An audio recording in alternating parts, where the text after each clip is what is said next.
दोस्तों, इस मूवी में एक अमेरिकी लड़का बड़े ही अजीब फ्रेंच भाई बहन से मिलता है जिनका रिश्ता सिर्फ नाम का होता है। बाकी उनकी हरकतें देखकर आपके होश उड़ जाएंगे, इसलिए मूवी को ध्यान से देखना।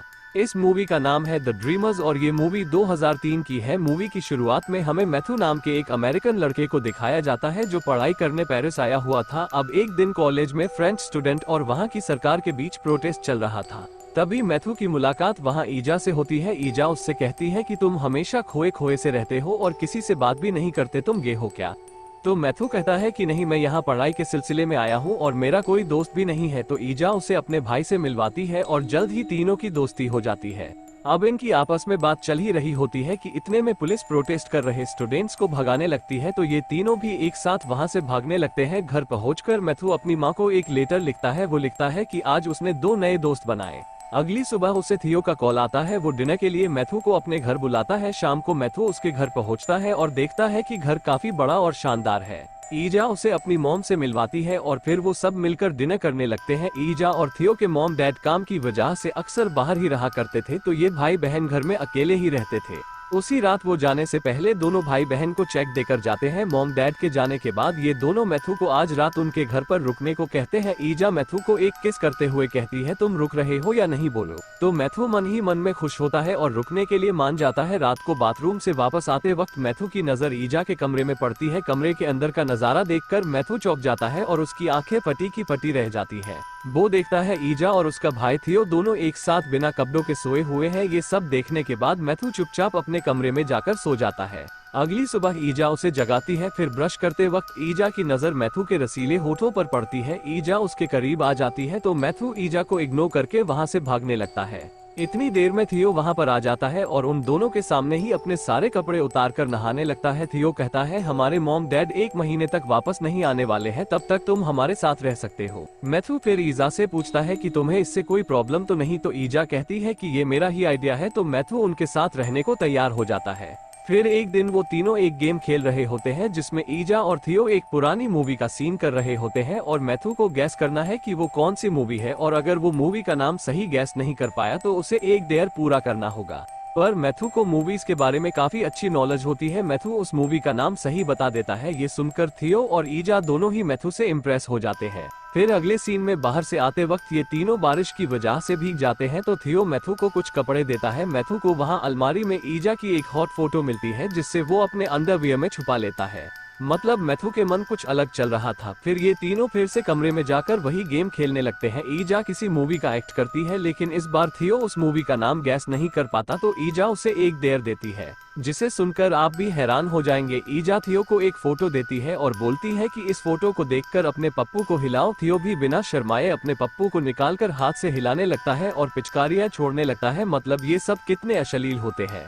अगले दिन मैथ्यू थियो को लेकर एक होटल में जाता है और थियो से कहता है कि मेरी भी 2 बड़ी बहनें हैं, लेकिन वो अपने सामने मुझे ऐसी अश्लील हरकतें नहीं करने देंगी। और तुम लोगों को देखो, तुम दोनों आपस में कुछ भी करते रहते हो। मैंने तुम दोनों को बिना कपड़ों के एक साथ सोते हुए भी देखा है। क्या तुम मुझे बताओ कि तुम दोनों भाई बहन के बीच क्या चलता रहता है? तो थियो बताता है कि हम दोनों ट्विंस हैं। जब हम पैदा हुए थे तो एक दूसरे से जुड़े हुए थे। हमारी बॉडी जरूर अलग है लेकिन हमारा दिमाग एक है। फिर अगले सीन में ये तीनों फिर से वही गेम खेल रहे होते हैं जिसमें थियो किसी मूवी का एक्ट करता है, लेकिन इस बार ईजा और मैथ्यू दोनों ही उस मूवी का नाम नहीं बता पाते हैं। तो थियो उन्हें एक डेयर देता है और कहता है कि तुम दोनों मूवी का नाम गैस नहीं कर पाए, इसलिए तुम दोनों को मेरे सामने ही घपाघप करना होगा। ये सुनकर मैथ्यू के होश उड़ जाते हैं। वो कहता है, मुझे इन सब चीजों में शामिल मत करो तो ठीक होगा।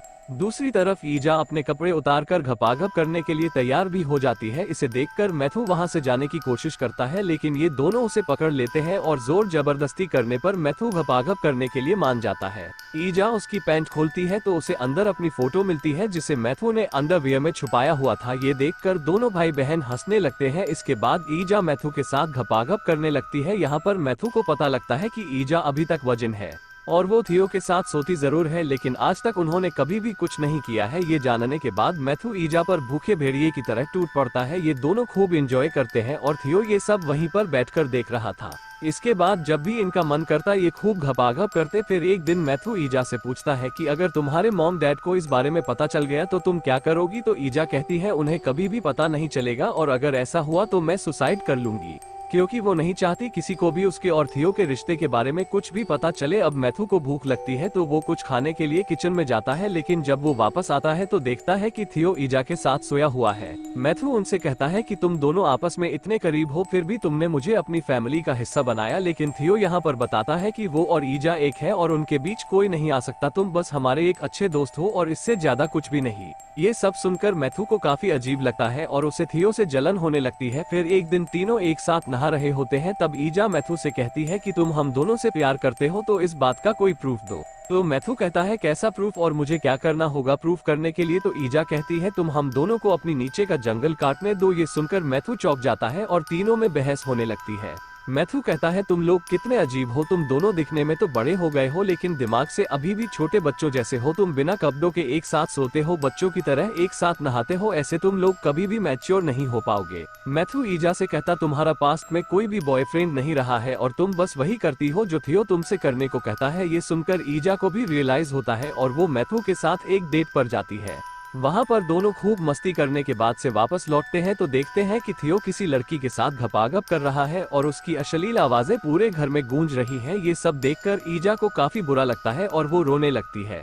फिर अगले सीन में ये तीनों एक साथ सो रहे होते हैं कि तभी ईजा और थियो के मॉम डैड वहाँ पर आ जाते हैं और इन्हें ऐसी हालत में देखकर वो चौंक जाते हैं, लेकिन वो कुछ नहीं बोलते और वहाँ पैसों का एक चेक छोड़कर वहाँ से चले जाते हैं। सुबह जब ईजा की आंख खुलती है तो उस चेक को देखकर वो समझ जाती है कि उनके मॉम डैड को सब पता चल गया है। ईजा बहुत शर्मिंदा महसूस करती है और सोचती है कि अब वो मॉम डैड को अपना मुंह नहीं दिखा पाएगी। ये सोचकर वो किचन में जाती है और घर में आग लगाकर खुद को मारने की कोशिश करती है, पर वो गैस को ऑन करके गैस का पाइप लेकर उन दोनों के बीच आकर लेट जाती है। उसी वक्त घर के बाहर दंगा चल रहा था। किसी का फेंका हुआ पत्थर कांच तोड़कर घर के अंदर आ जाता है, जिस वजह से मैथ्यू और थियो की नींद खुल जाती है। ये तीनों नीचे जाते हैं और दंगे में शामिल हो जाते हैं। दंगे में कुछ लोग पुलिस के ऊपर बम फेंकने का प्लान बना रहे थे तो थियो भी उनमें शामिल हो जाता है। मैथ्यू उन्हें रोकने की पूरी कोशिश करता है लेकिन वो नहीं मानते। अब मैथ्यू को रियलाइज होता है कि चाहे उन्हें कितना भी प्यार की अहमियत समझाओ पर वो लोग समझने वाले नहीं हैं और रुकने वाले नहीं हैं। जो उनका मन करेगा वो वही करेंगे। मैथ्यू को दंगा यानी कि वॉयलेंस बिल्कुल भी पसंद नहीं होता और इसलिए वो वहाँ से चला जाता है। पुलिस दंगा करने वालों पर लाठी चार्ज करती है और इसी के साथ मूवी यहाँ पर खत्म हो जाती है।